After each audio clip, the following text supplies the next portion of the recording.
ये जो इन्फॉर्मेशन है ये भी अमित जी की बनाई है कि हम क्या बात कर रहे हैं कि शिक्षा का स्रोत युद्ध है, अदालतें हैं और उसका प्रस्तावित कानून। हम तो मतलब एक आम धारणा जो होती है अमित जी वो होती है कि शिक्षा के बारे में बात करें तो इंफ्रास्ट्रक्चर को इम्प्रूव करो, टेक्स्ट बुक्स को इम्प्रूव करो, खूब सारे टीचर्स स्कूलों में दाखिला करवा दो। तो ये अलग बात क्या है अमित जी, थोड़ा सा हमें समझाएं। ये हाँ, तो ये जो शिक्षा के स्रोत ये मैंने इसलिए डाला है क्योंकि जैसे ही शिक्षा के ऊपर सबसे ज़्यादा मतलब कार्यकर्ता रहते हैं और उसके ऊपर चर्चाएं होती रहती हैं और वो हर तरह की शिक्षा के ऊपर बात करते हैं कि चरित्र मतलब जापान के स्कूल में देखो, स्कूल में साफ सफाई सिखा रहे हैं, फिर जो है आज की शिक्षा व्यवस्था बहुत खराब है, लोगों में चरित्र की पतन हो रहा है, क्रिमिनल्स बन जा रहे हैं वगैरह वगैरह। तो हमको एक चीज समझनी पड़ेगी कि सारी तरह की शिक्षा जो है स्कूल कॉलेजेस नहीं दे सकते। तो किस तरह की शिक्षा कहाँ से मिलती है वो ये स्लाइड आपको एक्सप्लेन करता है। इस एक व्यक्ति को मतलब समाज को बहुत सारे स्रोत होते हैं शिक्षा के, और उसमें और सारे सोर्सेस से जो समाज जो है वो सीखता है। तो आज की जो चर्चा है वो मुख्यतः स्कूल कॉलेज का एजुकेशन सुधारने के बारे में है। तो इससे पहले हम देख लेते हैं कि दूसरे दूसरे क्या क्या सोर्स हैं। तो एक है युद्ध। तो युद्ध समाज का सबसे बड़ा शिक्षक होता है। जो समाज युद्ध से मिली शिक्षा को नजरअंदाज कर देता है वो मिट जाता है, और ये सबसे जरूरी है युद्ध का बारे में शिक्षा। तो युद्ध का क्या इम्पोर्टेंस है, अभी अभी किन किन किन जगह पे युद्ध चल रहे हैं, और युद्ध जीतने के लिए हथियार आवश्यक होते हैं कि नहीं, या फिर हौसले से जीत जाएंगे, वो सब के बारे में हम बहुत ज्यादा डिबेट कर सकते हैं। पर हमारा मानना है कि अगर आम नागरिकों को बंदूक दिलाने के लिए, सज्जन नागरिकों को बंदूक दिलाने के लिए रेफरेंडम कराया जाए तो उससे सोसाइटी में युद्ध के प्रति बहुत अवेयरनेस आएगी। तो ये रहा पहला शिक्षक जो है समाज का, वो है युद्ध। दूसरा शिक्षक है अदालतें। अदालतें क्या है, अभी देखो आप, एक मजाक चलता है कि देखो जो ज्यादा पढ़ते लिखते हैं वो लोग अफसर बनते हैं, इंजीनियर बनते हैं, डॉक्टर बनते हैं। जो उनसे खराब पढ़ते हैं वो लोग नेता बनते हैं और उनको कंट्रोल करते हैं। और जो बिल्कुल नहीं पढ़ते वो लोग क्रिमिनल्स बनते हैं और वो सबको कंट्रोल करते हैं। वो इसलिए होता है क्योंकि भारत में जो है अदालतें खराब हैं। तो जिस समाज में अदालतें खराब होगी वहां पे लोगों का नैतिक पतन घटेगा। वो लोग देश की इज्जत नहीं करेंगे, उनमें राष्ट्रभक्ति भी चली जाएगी, और जो है वहां पे जो है सिस्टम बर्बाद हो जाएगा। वहां पे टेक्निकल एजुकेशन की भी कोई वैल्यू नहीं रहेगी क्योंकि क्रिमिनल्स के द्वारा लोग पैसा कमाने लगेंगे। तो इसलिए दूसरा शिक्षक जो है समाज का जरूरी शिक्षक वो है अदालतें, जिसको सुधारने के लिए जूरी कोड चाहिए। तीसरा शिक्षक समाज का है व्यवसायिक और औद्योगिक संस्थान।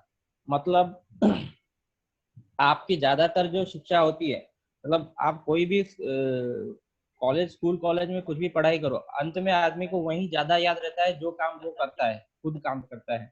और अभी बहुत सारे जगह पे आता है lot of engineers of India, मतलब भारत के बहुत सारे इंजीनियर एम्प्लॉयबल नहीं है। वो इसलिए है क्योंकि विदेशों में जो है उनको अप्रेंटिस मिल जाते हैं, मतलब कोई इंस्टीट्यूशन, कोई मतलब इंडस्ट्री में जाके वो लोग खुद काम करते हैं और उसका एक्सपीरियंस गेन करते हैं, वो उनके पाठ्यक्रम में ही होता है। तो भारत में क्योंकि बहुत सारे इंडस्ट्रीज नहीं है तो लोगों को ही एम्प्लॉयमेंट नहीं मिल रहे, जो लोग पास आउट होके बैठे हुए हैं। तो इस केस में स्टूडेंट्स को अप्रेंटिस देना और प्रैक्टिस के लिए लेना वो संभव नहीं है, इसलिए जो है वो प्रैक्टिकल एजुकेशन लोगों की नहीं हो पाती। तो तीसरा जो स्रोत है वो है व्यवसायिक संस्थान और उद्योग। तो भारत में जितने ज्यादा उद्योग और व्यवसायिक संस्थान बनेंगे, समाज की जो है टेक्निकल एजुकेशन और दूसरे तरह की एजुकेशन उतनी ज्यादा बढ़ेगी, प्रैक्टिकल एजुकेशन उतनी ज्यादा बढ़ेगी। तो वो अब भारत में क्यों नहीं लग पा रहे हैं, तो ऊपर जितने भी ऊपर जो लिखे है जूरी कोर्ट और ये जो रिक्त भूमि कर, ये दोनों होना जरूरी है। इसके लिए हमने अलग से वेबिनार किया है। तो ये होने से भारत में बहुत सारे औद्योगिक संस्थान बनने लगेंगे और समाज को जो है प्रैक्टिकल एजुकेशन ज्यादा मिल पाएगी। तीसरा जो चौथा जो सोर्स है वो है पेड मीडिया। तो बहुत आपने जिस भी कोई भी विषय में, स्वास्थ्य के विषय में हो, विज्ञान के विषय में हो, समाज के विषय में हो, भूगोल के विषय में हो, जो भी आपने स्कूल में पढ़ा था, 90% लोग, 90%, 95% लोग वो भूल जाते हैं। वो उसको तभी याद रखते हैं जो जो चीजें, मतलब ज्यादातर लोग याद रखते हैं जो उनको मीडिया के थ्रू दिखाया जाता है। अगर वो पढ़ते हैं कि पेरिस में ये हुआ, फ्रांस में ये हुआ, तब उनको बार बार ये ख्याल आता है कि हाँ फ्रांस बोल के कुछ है, उधर ये होता है, आईफिल टावर फ्रांस में है। अगर वो चीज नहीं दिखाती है, वो उनके दिमाग से निकल जाता है। कोई गांव देहात में आप जाओगे, उनको पूछोगे आईफिल टावर, बोलेंगे वो क्या होता है। वो कितना पढ़ा लिखा होगा वो, फिर भी अगर वो गांव में रह गया और वो काम धंधा उसका कुछ मतलब नहीं है, वो विदेश से, तो उसको कोई मतलब नहीं। तो वो जो आदमी जिस तरह का मीडिया को फॉलो करता है, वही चीज वो देखता है, सीखता है। अभी जैसे कोरोना के बारे में, वायरस होता है ये वगैरह, बहुत सारे लोग बोल रहे हैं। इसलिए नहीं कि उन लोगों ने वायरस के ऊपर बहुत कुछ पढ़ रखा था कि स्कूल कॉलेज लाइफ में, या फिर उनको याद है। वो लोग जो चीज मीडिया में देखते हैं वही वही उनके दिमाग में चलता है। वो सही हो या गलत हो वो अलग बात। मीडिया को सुधारने का क्या तरीका है कि दूरदर्शन चेयरमैन की वोट वापसी, मतलब वोट वापसी पासबुक के दायरे में दूरदर्शन के चेयरमैन को लाना। तो ये कानून है रेगो बोल के, वो कानून अगर आएगा तो दूरदर्शन का चेयरमैन वोट वापसी पासबुक के दायरे में आ जाएगा, और जो है मीडिया सुधर जाएगी, और लोगों को जो जो जरूरी जानकारियां हैं वो मीडिया देने लगेगी। अच्छा, तो अभी जो 5वां संस्थान जो है वो है संस्थानिक किताबें और प्रकाशन। इसका मतलब है कि मोस्टली स्कूल कॉलेज में पढ़ाई जाने वाली टेक्स्ट बुक्स, और बहुत सारी संस्थान है जैसे कि ICMR हो गया, या फिर बहुत सारे इंडियन मेडिकल एसोसिएशन हो गया।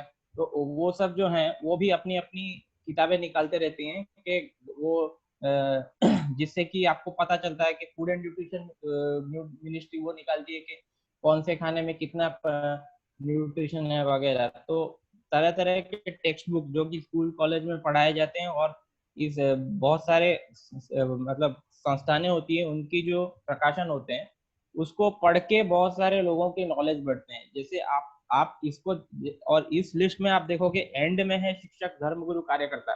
तो शिक्षक मतलब स्कूल हो गया। शिक्षक मैंने इसलिए लिखा कि शिक्षकों का संस्थान जो है वो स्कूल है। धर्मगुरु मतलब धर्मगुरु को इसमें मठ मंदिर वगैरह सारे आ गए। कार्यकर्ता इसमें पॉलिटिकल पार्टी और फ्रीलांस कार्यकर्ता सब सारे आ गए। तो ये इसको अंत में इसलिए मैंने रखा। आपको लग सकता है कि भाई किताबें खुद पढ़ के कौन समझ लेगा, और देखिए जब तक किताबें नहीं थी दुनिया में तब तक लोग सिर्फ इंसानों के ऊपर डिपेंडेंट थे। तब शिक्षा का स्तर पूरे विश्व में कम था, मतलब किताबें बहुत दुर्मूल्य होती थी। और आज जो आप देख रहे हो कि बहुत सारे लोग पढ़े लिखे हैं, एटलीस्ट पढ़ सकते हैं, बहुत सारे लोगों को बहुत सारी जानकारियां हैं, वो इस वजह से है क्योंकि किताबें हैं। और जब से गूगल इंटरनेट का जमाना आया, कोई भी कुछ भी गूगल करके पढ़ लेता है और उसको पता होता है कि ये ऐसा होता है। नहीं भी पता होता है वो गूगल कर लेता है और पढ़ लेता है। तो ये ईज ऑफ गेटिंग नॉलेज, किसी भी चीज के बारे में जानकारी पाने के लिए आसानी इसलिए है क्योंकि हमारे पास कोई भी नॉलेज को पहुंचा देने की जो आसानी है वो है किताबों के द्वारा। तो किताबें हैं सब, और उसमें सबसे इम्पोर्टेंट है टेक्स्ट बुक्स, क्योंकि 15 साल 20 मतलब जितना भी एजुकेशन है 15-20 साल का पीरियड, उस टाइम पे व्यक्ति टेक्स्ट बुक ही ज्यादा पढ़ता है। और अंत में आता है स्कूल कॉलेज।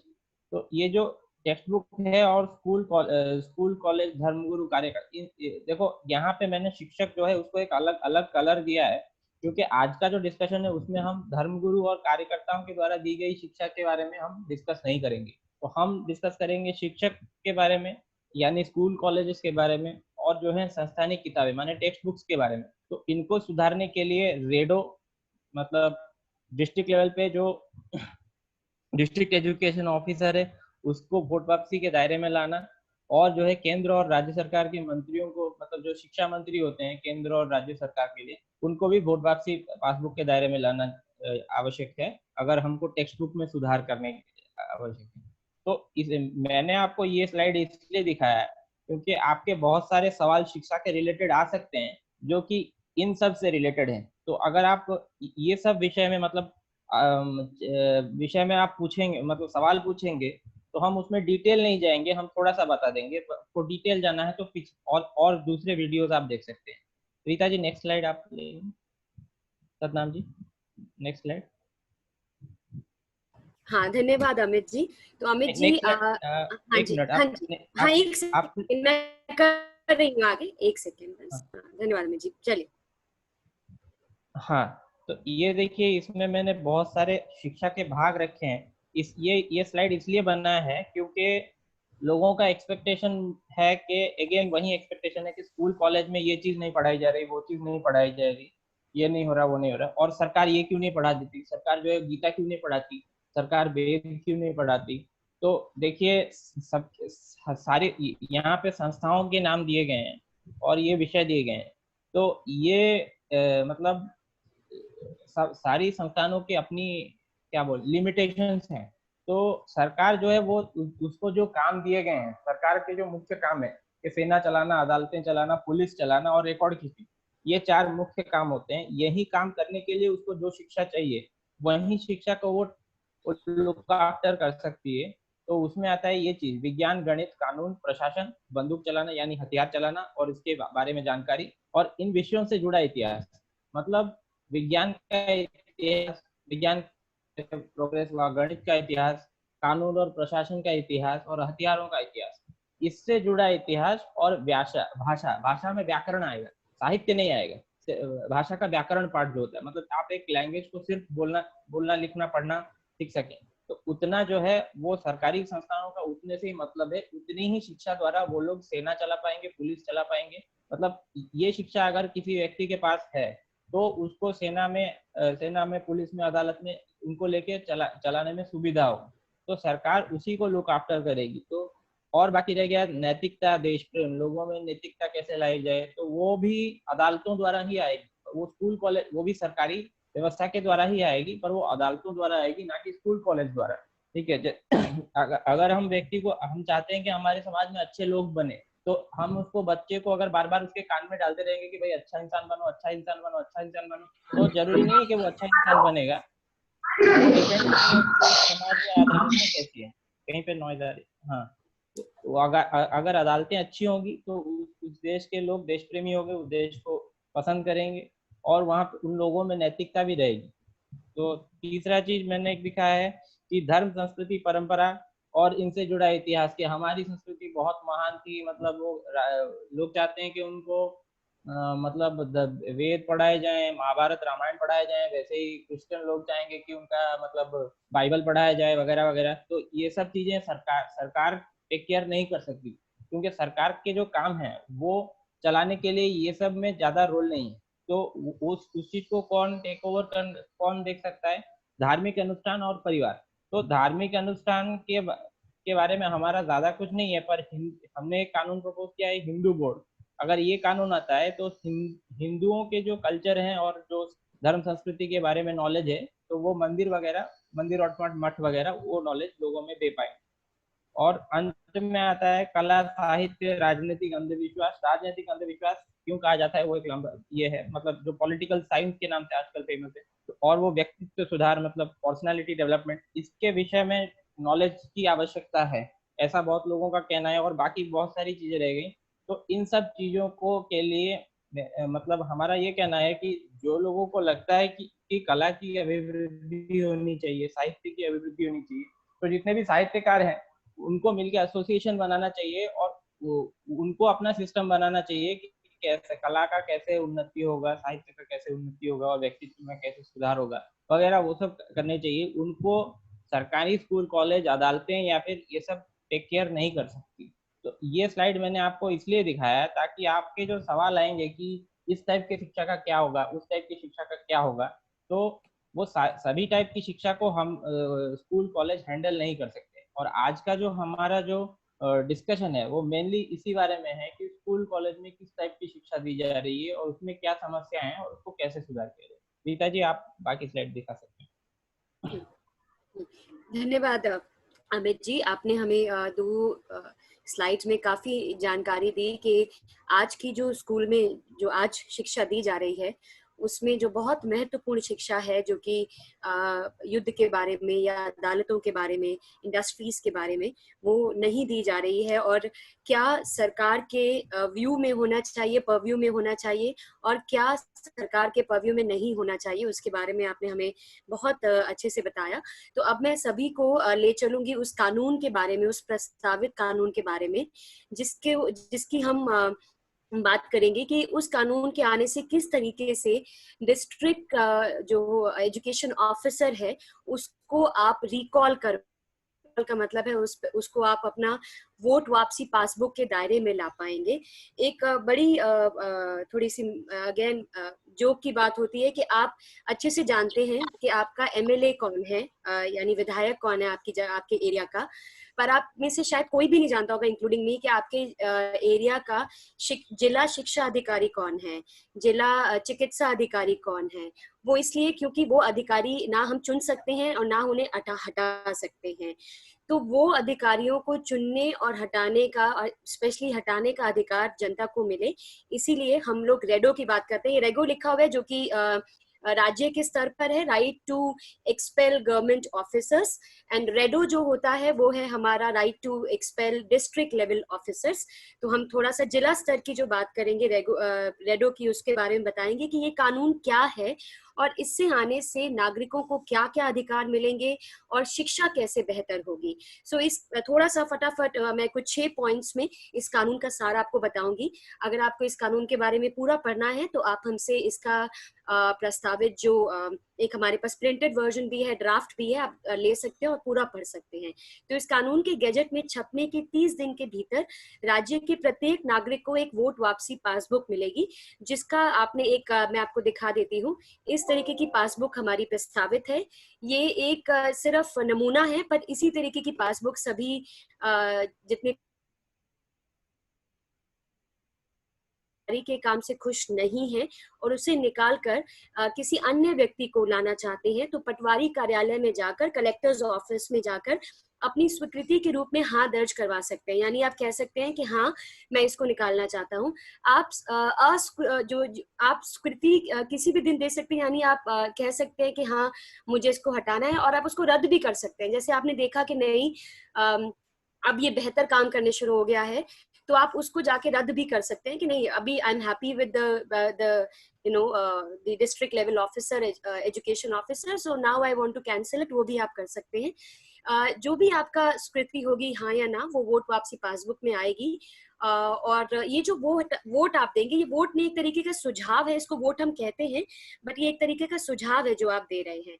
यदि आपका नाम वोटर लिस्ट में है तो इस कानून के पारित होने के बाद आपको ज्यूरी ड्यूटी के लिए बुलाया जाएगा। अब ये क्या है कि अगर जिला शिक्षा अधिकारी एवं स्टाफ से संबंधित कोई भी शिकायत आती है तो उसको उसी जिले की जो नागरिक है वो बैठ के सुनेंगे और वही बैठ के अपना जजमेंट देंगे कि हाँ, इस पे क्या एक्शन लिया जाना चाहिए या नहीं लिया जाना चाहिए। ये ऐसा इसलिए है क्योंकि जो जिला शिक्षा अधिकारी को अगर मुझे निकालने का हक है या अपना वोट वापसी का हक है, तो फिर अगर उसके खिलाफ कोई शिकायत आती है तो आम नागरिकों को यह हक दिया जा रहा है कि आप उस शिकायत को सुने और उस पर सुनवाई दें।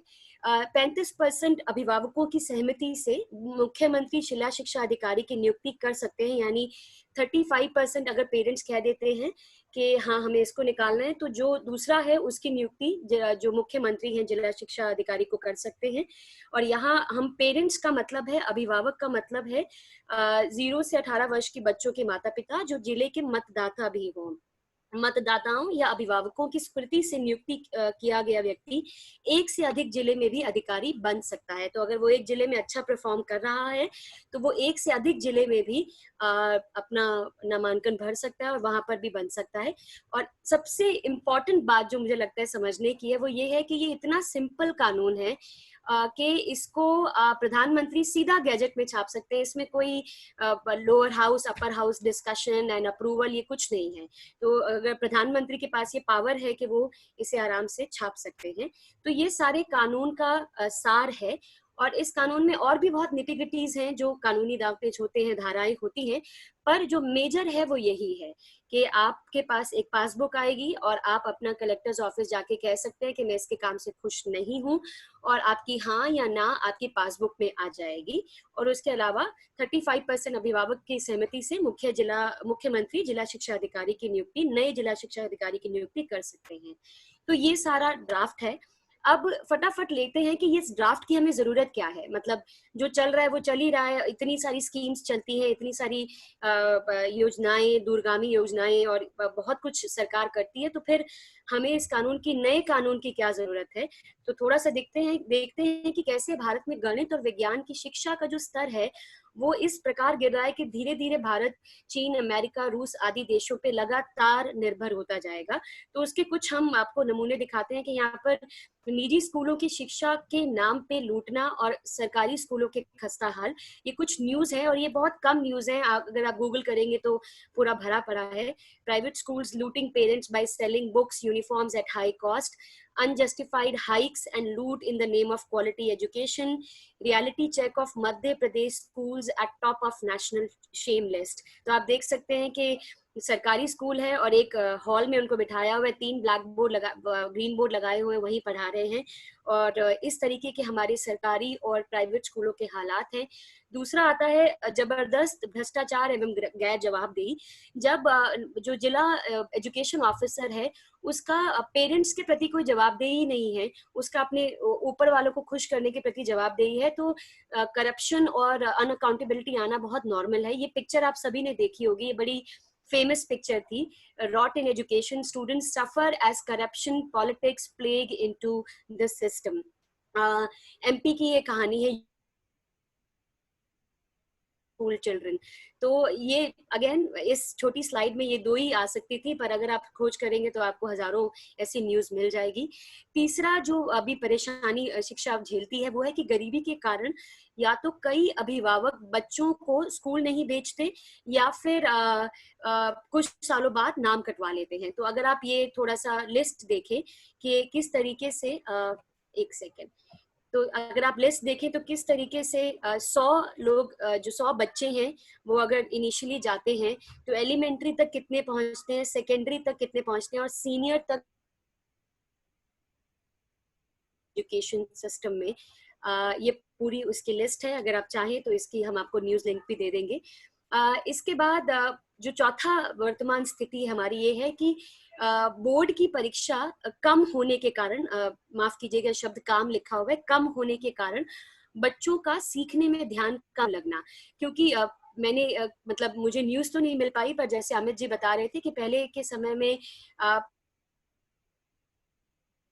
परीक्षा होती थी और इसी कारण जो माँ बाप हैं उनका बच्चों के सीखने में ध्यान ज्यादा होता था, ना कि उनके स्कोर्स कितने आ जाएं या वो क्या चल रहा है। तो उसी के आधार पर आप देखिए कि 2 इसमें एग्जाम्पल्स भी दिए हुए हैं कि पीसा जो है 2018 की रिपोर्ट है। पीसा क्या है? पीसा एक इंटरनेशनल स्टूडेंट असेसमेंट पैनल है, जिसमें आप देखिए कि ये सिर्फ 16 ही यहाँ देश इस पिक्चर में आ सकते हैं, बट इस देश की कम से कम मेरे ख्याल से 50 देशों की लिस्ट है जिसमें भारत कहीं नहीं है।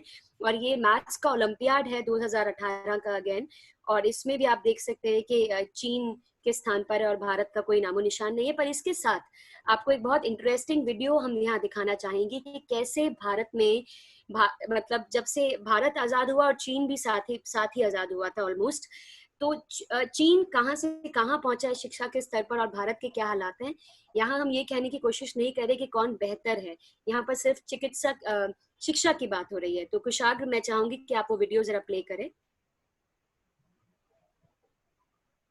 स्क्रीन दिखाई पड़ रही सभी को? नहीं कुशाग्र, अभी नहीं। आप अपना बंद करिए तो दिखाई पड़े। मुझे भी नहीं दिख रहा है, शायद पहला वाला शेयरिंग बंद। टॉप शेयरिंग कर दिया है मैंने, अब कीजिए। हाँ, दिख रहा है। हाँ कुशाग्र पीछे चले जाइए एक बार। हाँ, नहीं ये 1964 से 1960 से लेकर के मैथमेटिकल ओलंपियाड मतलब एक एग्जामिनेशन होता है पूरे वर्ल्ड का, पूरी दुनिया का, जिसमें कि बच्चे जो है मैथमेटिक्स गणित का पेपर सॉल्व करते हैं और उनके जितने नंबर आते हैं उसके आधार पे उनको गोल्ड मेडल और ब्रॉन्ज मेडल, सिल्वर मेडल मिलता है। तो ये पिछले 1960 से लेकर के और 2019 तक का है कि कौन कौन से देश ने कितने कितने मेडल जीते हैं। तो उसी की लिस्ट है। तो आप देखिए 1960 से अभी 1959 से चालू हो रहा है और 2019 तक जाएगा ये। ध्यान से देखिएगा, नाम देशों के नाम जो बाएं साइड में लिखे होंगे, जहां पर ईयर लिखा हुआ है 1959, यहाँ पर वहां पे देशों के नाम लिखे हैं। तो अभी रोमानिया नंबर 1 पर है, हंगरी नंबर 1 पर, सॉरी नंबर 2 पे है, और चेकोस्लोवाकिया नंबर 3 पे है।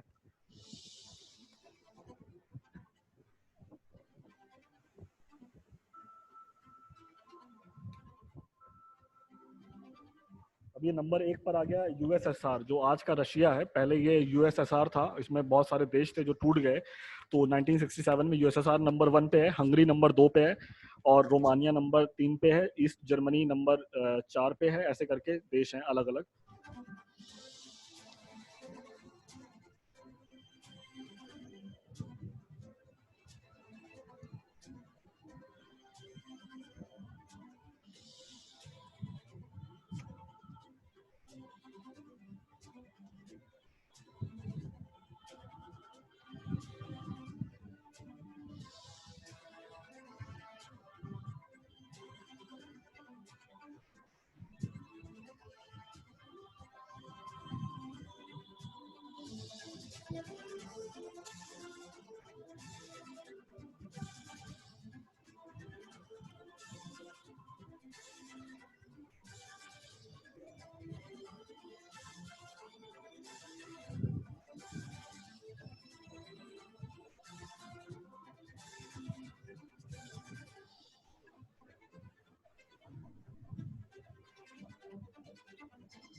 ये 2019 तक का है, लास्ट ईयर तक का है, इस साल का शायद अभी होना होगा। अब यहाँ ध्यान देने वाली बात ये है कि नंबर 1 पे चीन है जिसकी आबादी और दूसरे नंबर पे अमेरिका है जिसका थोड़ा ही कम है। अमेरिका 126 मेडल है, गोल्ड मेडल है, और चाइना के पास 153 है। लेकिन चाइना की आबादी अमेरिका से 4 गुना ज्यादा है लगभग। चाइना यूएस जो है 30 करोड़ आबादी है, चाइना की 140 करोड़ के आसपास है, तो ऑलमोस्ट 4 गुना 5 गुना ज्यादा आबादी है। तो उस हिसाब से देखा जाए यूएस से चाइना से ऊपर हो गया अगर पर कैपिटा के हिसाब से देखा जाए। फिर भी चाइना नंबर 1 पे, अमेरिका है दूसरे नंबर पे, रशिया तीसरे नंबर पे 98 पे। हंगरी, बड़ी इंटरेस्टिंग बात यह है कि हंगरी जो देश है इसकी पॉपुलेशन आज की तारीख में 1 करोड़ नहीं है, 1 करोड़ से कम पॉपुलेशन है, 97 लाख पॉपुलेशन है। फिर भी ये चौथे नंबर पे 81 इसके पास मेडल्स हैं। उसके बाद यूएसएसआर जो टूट गया, रशिया ये तो पुराना है। फिर रोमानिया जो है इसकी पॉपुलेशन 2 करोड़ से कम है, 1 करोड़ 90 लाख के आसपास है, ये भी 5वें नंबर पे। साउथ कोरिया भी बहुत छोटा देश है, ज्यादा बड़ा देश नहीं है। वियतनाम सोचिए, वियतनाम को तो मतलब बहुत से लोग शायद नाम भी नहीं सुने होंगे, खाली यूएस वियतनाम वॉर की वजह से उनको जानते होंगे। और इंडिया का कहीं नामो निशान नहीं है पूरी लिस्ट में, और नीचे भी काफी लंबी लिस्ट है, उसमें भी कहीं नामो निशान नहीं है इंडिया का, 20 के बाहर ही है। तो ये बहुत ही बुरी स्थिति हमारे यहाँ मैथमेटिक्स की है, गणित का जो स्तर हमारे यहाँ बहुत नीचे है। और ये चिंता का विषय इसलिए है क्योंकि हमारी जितनी टेक्नोलॉजी है, आप मोबाइल फोन इस्तेमाल कर रहे हैं, लैपटॉप इस्तेमाल कर रहे हैं, कुछ भी इस्तेमाल कर रहे हैं, आपके हाथ में कुछ भी है आसपास, वो सब का सब उसमें फंडामेंटल कहीं ना कहीं मैथमेटिक्स इन्वॉल्व होती है। तो जिस देश की मैथमेटिक्स नहीं अच्छी होती है, मैथमेटिक्स जो पीछे रह जाते हैं देश, वो हर चीज में पीछे हो जाते हैं, कहीं नहीं आगे निकल पाते वो लोग। जी आगे बताइए सत्तान जी। हाँ, कुशाग्र आपका बहुत धन्यवाद। काफी इंटरेस्टिंग वीडियो था। तो मैं एक बार दोबारा पीपीटी शेयर कर देती हूँ। तो ये अमित जी, मैं चाहती हूँ कि आप इस पॉइंट पे थोड़ा सा हमें अपना भी मत दें। आप जो पहले बता रहे थे कि पहले आप जो कह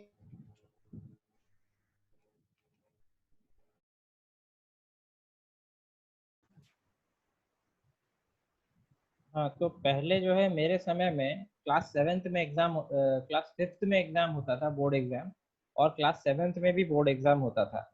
और मैंने सुना है कि इससे पहले 3rd में भी बोर्ड एग्जाम हुआ करता था।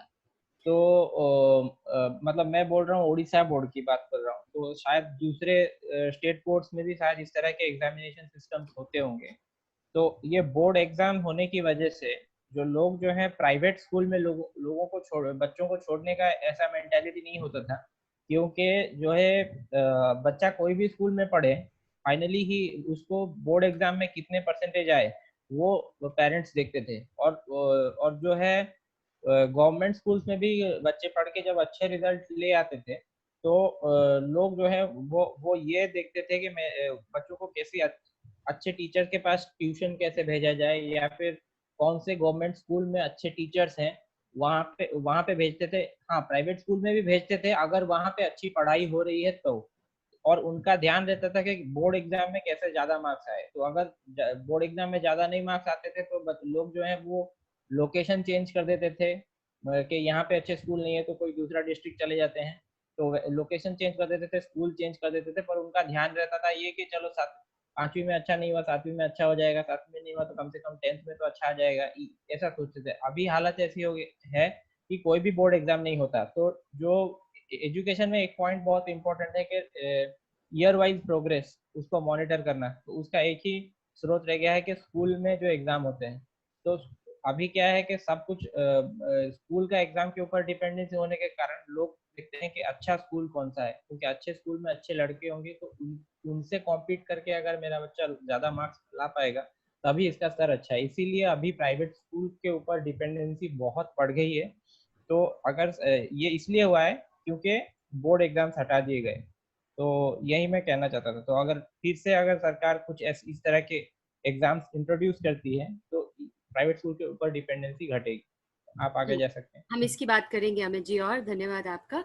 तो इसके बाद हम बात करते हैं कि एक सेकेंड, शिक्षा सुधार के लिए कुछ तकनीकी उपाय, यानी एक तो प्रस्ताव जो हम दे रहे हैं कि जो जिला शिक्षा अधिकारी है या जो शिक्षा मंत्री है वो वोट वापसी पासबुक के दायरे में आए, यानी आम नागरिकों को, आम अभिभावकों को उसको नौकरी से निकालने का हक मिले। और जब तभी उसकी जवाबदेही जो है वो बन पाएगी अभिभावकों और आम नागरिकों के प्रति। पर कुछ सुधार जो तकनीकी प्रस्ताव हम बात करते हैं कि ये ऐसे सुधार हैं जो वोट वापसी पासबुक कानून आने के तुरंत बाद हम ला सकते हैं। वो कैसे ला सकते हैं कि देखिए, जब आप वोट वापसी पासबुक ले आते हैं तो इसके साथ दो और कानून जो साथ साथ में आते हैं, आप ये कहिए कि उनको लागू करना पड़ता है। एक है ज्यूरी कोर्ट, जिसके बारे में आपको अमित जी ने पहले ही बताया है कि जहां आम नागरिकों की जूरी बैठ के मामलों को सुनती है जज के साथ और अपना मत देती है कि वो क्या सोचते हैं उस केस के बारे में। और दूसरा जो आता है वो ट्रांसपेरेंट कंप्लेंट प्रोसीजर आता है। यानी अभी आप किसी चीज से परेशान हैं, कोई और भी किसी चीज से परेशान है, पर आप आपस में बस एक दूसरे के व्हाट्सएप करके या फेसबुक में अपनी इन्फॉर्मेशन डालने के अलावा कोई और तरीका नहीं है जहां पर आप दे पाए कि ये मेरा सुझाव है कि ये चीज इम्प्लीमेंट करके ये इम्प्रूवमेंट आ सकता है, या फिर आप ये कह पाए कि ये मेरे को कंप्लेंट है और बाकी लोग भी उसको देख के कह पाए हाँ हमें भी यही कंप्लेंट है। तो जैसे ही वोट वापसी पासबुक लागू होगी उसके साथ एक ट्रांसपेरेंट कंप्लेंट प्रोसीजर भी होगा जहां पर नागरिक एक ओपन वेबसाइट पर अपना सुझाव या अपनी कंप्लेंट डाल पाएंगे और बाकी नागरिक बिना एज सच लॉग इन किए उसको देख पाएंगे और उस पर अपना मत दे पाएंगे। तो इसका अब हमारे वोट वापसी पासबुक फॉर जिला शिक्षा अधिकारी के लिए कैसे उसका लेना देना है कि ये जो सुधार, ये जो तकनीकी प्रस्ताव हम कह रहे हैं, ये प्रस्ताव अभी हम किसको जाके दें? किसी को जाके नहीं दे सकते। पर जब ये कानून बनेगा और अभिभावक जो या फिर कुछ ऐसे लोग जो कि शिक्षा में सच में कुछ बदलाव लाना चाहते हैं, वो लोग अगर अपने सुझाव देते हैं और फिर भी जिला शिक्षा अधिकारी या शिक्षा मंत्री उन सुझावों को अनदेखा कर देता है, करप्शन या किसी भी कारण कह लीजिए, तो नागरिकों के पास एक हथियार होगा कि ठीक है, अगर ये नहीं लागू हो पाते हैं तो फिर हम इसको नौकरी से हटा सकते हैं। तो क्या ऐसे तकनीकी सुझाव हैं? अमित जी, मैं चाहूंगी कि आप इसको एक एक करके थोड़ा समझाएं। अच्छा, हाँ, ये जो तकनीकी प्रस्ताव इसलिए लिखे गए हैं कि बहुत लोगों का मानना ये सवाल रेज कर सकते हैं कि भाई शिक्षा जो डिस्ट्रिक्ट एजुकेशन ऑफिसर है या फिर शिक्षा मंत्री है या फिर जिला का राज्य का शिक्षा मंत्री है, वो क्या ऐसा कर देगा कि भाई मतलब मतलब एजुकेशन सुधर जाएगा और प्राइवेट स्कूल्स के रेट्स कम हो जाएंगे। ये क्या क्या वो कर सकता है? तो ये एक उदाहरण है कि क्या स्टेप्स वो ले सकता है जिससे कि शिक्षा में सुधार आ जाएगा। तो वो बेसिकली जितना भी शिक्षा में सुधार है, वो अगर एग्जाम्स में सुधार आ जाए तो शिक्षा में सुधार आ सकता है, स्कूली शिक्षा में सुधार। तो ये जिला शिक्षा अधिकारी के लिए हमने दिया है कि वो जिला के स्तर पे वो कैसे एजुकेशन को सुधार सकता है। कि जिला शिक्षा अधिकारी विभिन्न विषयों के छात्रों के लिए नहीं है, हाँ, छात्रों विषयों गलत लिख दिया है एक्चुअली। विभिन्न वयस के मतलब डिफरेंट एज ग्रुप्स के लिए, मान लीजिए कि हम 10 साल से लेते हैं तो 11 साल 12 साल या फिर हर 3 महीने में या फिर हर 6 महीने के गैप में, मतलब डिफरेंट मॉड्यूल्स की तरह वो तय कर सकते हैं कि जितने लोग 10 साल की कम उम्र के हैं या फिर इतने साल के कम उम्र के हैं उसके लिए ये एग्जाम दे सकते हैं। इस तरह के बहुत सारे एग्जाम्स बना सकता है। कौन कौन से विषय के लिए? वो है गणित, कानून, विज्ञान और जो है प्रशासन का, गणित है, विज्ञान, गणित और कानून और विज्ञान, गणित और प्रशासन, इसका इतिहास और इसके साथ भाषा का व्याकरण। इन विषयों के बारे में एग्जाम्स करा सकता है और वो एग्जाम जो है वो वस्तुनिष्ठ होंगे, मतलब ABCD ऑप्शंस होंगे, उसमें से चूज करने होंगे जो कि कंप्यूटर द्वारा इवेल्युएट किया जा सकेगा। दूसरे पॉइंट,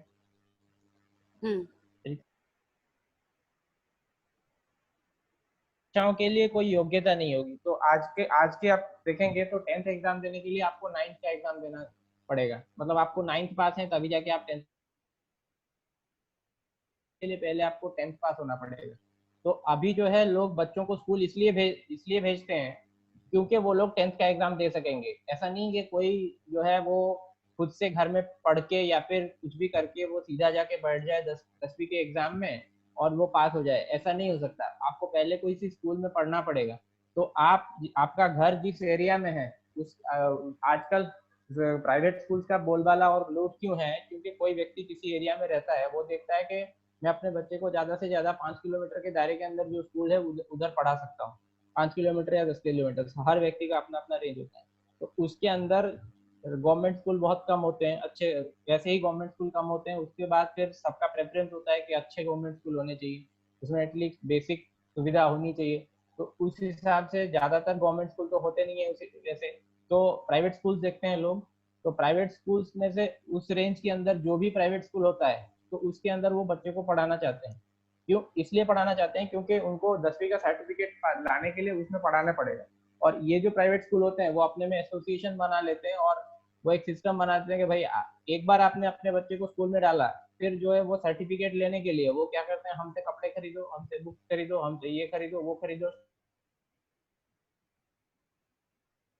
कि वो माँ बाप सोचते हैं कि हाँ ये करने से मेरे बच्चे का एजुकेशन बढ़ेगा। वो इसलिए करते हैं क्योंकि वो अगर वो नहीं करेंगे तो जो स्कूल जो है वो बच्चे को निकाल देगा, फिर दूसरा स्कूल हो सकता है उसको ना ले, और ऐसा अगर चलता रहेगा फिर वो 10th तक किसी न किसी स्कूल में उसको रहना पड़ेगा, वरना वो 10th एग्जाम नहीं दे पाएगा। ठीक है, तो ये परीक्षाएं जो होंगी वो ओपन टू ऑल होंगी, कोई भी आके दे सकती है। उसमें सिर्फ एज क्राइटेरिया होगा और कोई क्राइटेरिया नहीं होगा।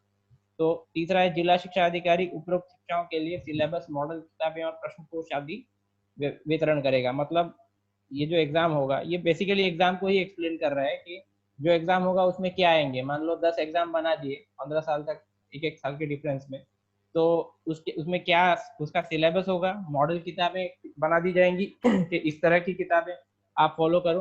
फिर उस किताबों के बेसिस पे प्राइवेट इंस्टीट्यूशन उससे बेहतर किताबें दे सकते हैं। जैसे अभी भी 12th स्टैंडर्ड में रहता है कि आप कोई भी किताब पढ़ सकते हो, आपको आके 12th का एग्जाम देना है।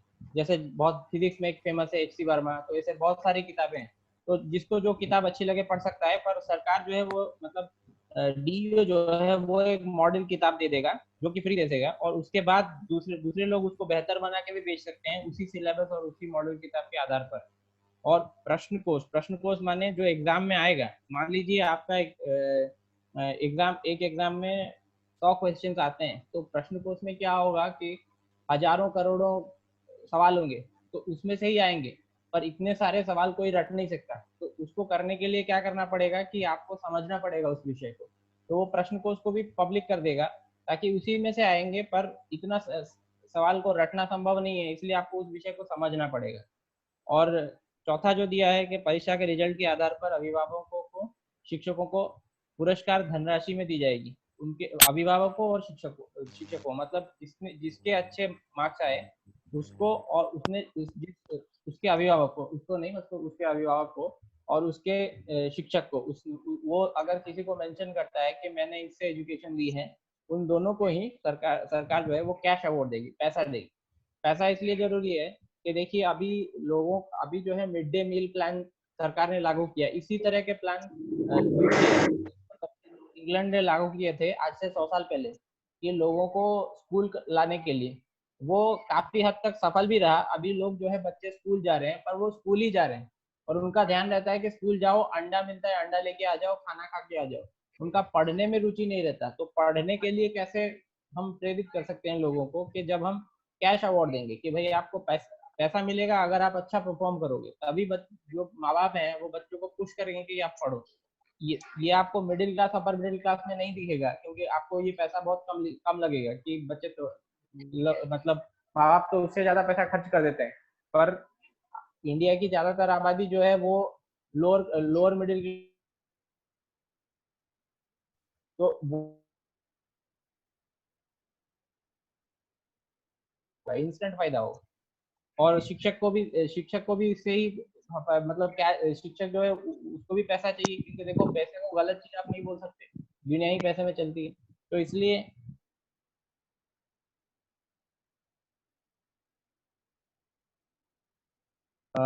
परीक्षार्थी अंग्रेजी और अन्य भारतीय भाषाओं में से अधिकतम 2 भाषाओं में परीक्षा दे सकेंगे। ये मतलब ये है कि मान लो कोई भी एग्जाम आप देते हो फिजिक्स का, तो आप जो है मेंशन रहेगा कि इंग्लिश और हिंदी उड़िया ये सब लैंग्वेजेस रहेंगे। उसमें से आप कोई भी 2 लैंग्वेज चूज कर सकते हैं। उसमें से एक का प्राइमरी लैंग्वेज चूज करेंगे और दूसरा है सेकेंडरी। तो प्राइमरी लैंग्वेज आप जो चूज करेंगे उसमें आपका एग्जाम होगा, और उसी के मार्क्स जो है आप उसी बेसिस पे आपको प्राइज दी जाएगी या फिर पोजीशन दिया जाएगा। सेकेंड एग्जाम जो है वो सेकंड जो भाषा जो है वो इसलिए आप चूज कर सकते हैं सिर्फ अभ्यास के लिए, प्रैक्टिस के लिए, ताकि आपकी उस विषय में समझ रहे। ये भाषा शिक्षा के लिए बनाई गई है, क्योंकि भारत में क्या है कि 15 साल इंग्लिश एजुकेशन होने के बाद लोग जो है इंग्लिश में बहुत प्रॉब्लम फेस करते हैं, बहुत सारे लड़के वो, और पर इंग्लिश मीडियम में जो पढ़ते हैं उनको वो समस्या नहीं आती, क्योंकि बात क्या है कि बहुत सारे जो स्टेट गवर्नमेंट्स में है वहाँ पे इंग्लिश पढ़ाई तो जाती है, पर उनकी जो किताबें हैं, रेगुलर किताबें, वो सब उनके लोकल लैंग्वेजेस में होती हैं, और उनको नहीं पता कि उनको अगर विज्ञान के बारे में बात करना है, उनको अगर किसी भी विषय में बात करना है, तो उसको कैसे इंग्लिश में बात किया जाए, या फिर उन्होंने कहीं से अगर पढ़ा कुछ चीज किसी विषय में, तो उसको वो आसानी से समझ नहीं पाते। तो वो समझ बढ़ाने के लिए उनको उस चीजों को इंग्लिश में पढ़ना आवश्यक है। अब कुछ लोग बोल सकते हैं इंग्लिश फालतू चीज है, ये है, तो ये अपनी अपनी सोच है, पर हमने इसलिए दो भाषाओं का दिया है कि अगर आपको लगता है इंग्लिश खराब है तो आप मत लीजिए, आप कोई दूसरी भाषा ले लीजिए। तो या फिर आप, पर जिनको लगता है कि उनको इनको इंग्लिश जरूरी है, वो फर्स्ट लैंग्वेज या फिर सेकंड लैंग्वेज के रूप में वो भाषा को रख सकते हैं और इसमें एग्जाम दे सकते हैं, और इसी से ही प्रैक्टिस होगी और उनकी मतलब भाषा का बोध बढ़ेगा। और ये जो एग्जाम का सिस्टम हमने बताया, ये जिला स्तर के लिए बताया गया है, पर इसी तरह का सिस्टम जो है वो राज्य सरकारें और केंद्र सरकारें भी लागू कर सकते हैं। मतलब संविधान के अनुसार शिक्षा जो है वो कॉम्बाइंड लिस्ट में आता है, मतलब शिक्षा के विषय में केंद्र सरकार और राज्य सरकार दोनों ही कानून बना सकती हैं और अपनी अपनी स्कूल खोल सकती हैं। जैसे आईसीएसई, सीबीएसई, वो सब केंद्र सरकार की स्कूलें हैं, और राज्य सरकार की अलग स्कूलें होती हैं, उनके सिलेबस अलग होते हैं। पर मामला क्या है कि अगर इस तरह की एग्जामिनेशन सिस्टम आ गई, तो जितने भी प्राइवेट स्कूल हैं उनका धंधा चौपट हो जाएगा, क्योंकि माँ बाप जो है उनका फोकस रहेगा कि इस तरह की जो एग्जाम्स होते हैं सरकार द्वारा कराई जा रही, वो एग्जाम्स को अपने उनके बच्चे कैसे उसमें कैसे ज्यादा परफॉर्म करें और उनका अच्छे मार्क्स आए, और पैसा तो मिल ही रहा है, तो उसके ऊपर फोकस रहेगा। तो जो स्कूल इन एग्जाम्स में अच्छे मार्क्स दिला पाएगा, वही स्कूल में वो अपने बच्चों को भेजेंगे। और जो स्कूल ये जो नौटंकी, और उनके ऊपर तो ये एग्जाम कोई भी दे सकता है, ओपन टू ऑल है, तो इसलिए स्कूल में पढ़ाना कोई जरूरी नहीं है। तो जब जैसे ही जिस दिन उनको लगेगा कि भाई ये स्कूल में पढ़ के मेरे बच्चे का कुछ नहीं हो रहा है, वो खाली सिर्फ ड्रेस खरीदो, ये खरीदो, वो खरीदो बोल रहे हैं, उसी दिन वो अपना बच्चे का नाम कटवा लेंगे स्कूल से। तो इस तरह से ज्यादातर स्कूल इस तरह जो लूट करवा रहे हैं वो बंद हो जाएंगे, और वो एक्चुअली बंद नहीं होंगे, वो अपनी औकात पे आ जाएंगे, वो ये सब चीजें करना बंद कर देंगे, और मेनली वो लोग कैसे लोगों बच्चों को पढ़ाया जाए उसके ऊपर फोकस करने लगेंगे कम से कम खर्चे में।